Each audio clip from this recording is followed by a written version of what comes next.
vilified globally for shooting and killing Cecil the Lion, returned to work this morning in Minnesota. Reporters, protesters, and others were there as Dr. Walter Palmer entered his practice. He waved, but he didn't say anything as he went inside. Now, he's been low-key since being identified as the hunter who killed Cecil back in July.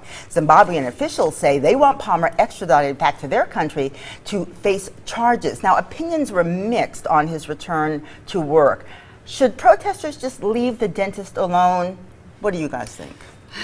I just think a protester is a protester. If it's freedom of speech in this country, if they feel like they need to protest, then they're going to go out there and do it, as long as they're not inhibiting on his property where where legal matters have to come into play. I think it's part of it. You make choices. There's consequences, and sometimes those consequences aren't ideal or aren't in your favor, and he's going to have to deal with that, especially when you're someone in the public eye like that and you kill an animal. I mean, the group.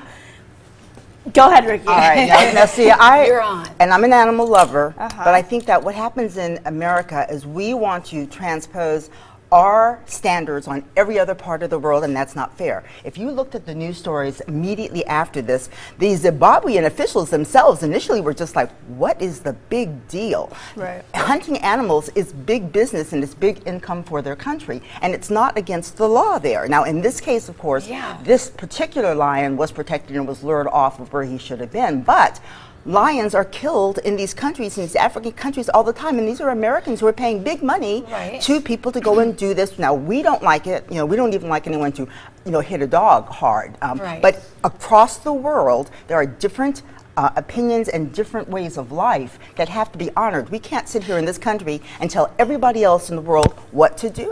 I understand that part. It's the part of where these lions were protected.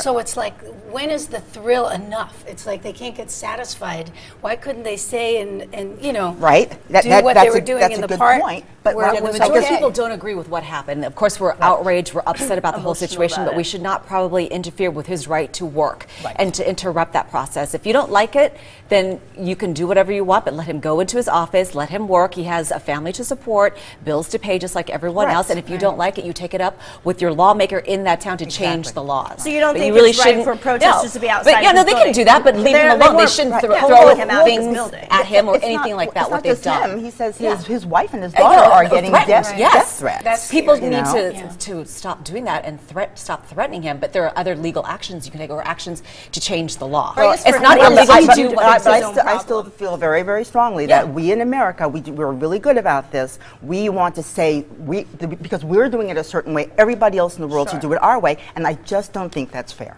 This man didn't break. It's not illegal over there to do what he did. Exactly. He didn't break any laws in that country, and the folks in that country, they are reacting now to the worldwide outrage. But initially, they were saying, you know what, we've got hundreds of thousands of Africans dying because we don't have water and we don't have medicine, and nobody says anything about that. And one lion gets killed and everybody's upset. For 3 to 6 months after he already did it. Exactly. Yeah. Alrighty, well, also trending